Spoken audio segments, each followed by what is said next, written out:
čo sa to stalo? Som nejaká nakreslená. Ale ne, takže čaute, tu som ja zase Cappuccino TV a vítajte pri mojom ďalšom videu. Ďalší vlog, jak ste mohli čakať.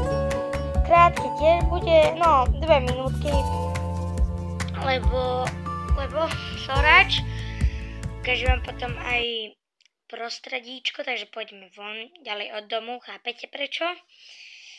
A tak, prečo furujeme tak? Už ma to štve do ríky.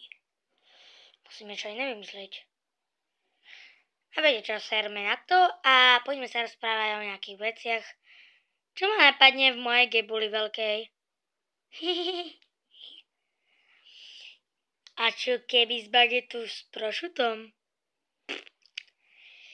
Chcem vám ešte povedať to, že budem viac natáčať musically, takže tú apku, čo som vám hovorila.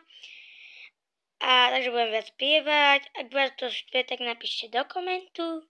Ak nie, tak napíšte do komentu a dajte like. A že môžete aj vy vybrať nejaké pesničky, napíšte mi všelijaké, hociaké, anglické. Nemusia byť anglické, ale nie slovenské ani české, lebo to mi nevyhľadá. Tak mi prosím vás píšte, môžete aj do komentu. A ak chcete nejaké challenge, tak challenge bude asi zajtra a možno aj dneska, ešte uvidím. A už minúta 55 sekúnd teraz. No a tak sa zatiaľ s vami lúčim a ahoj!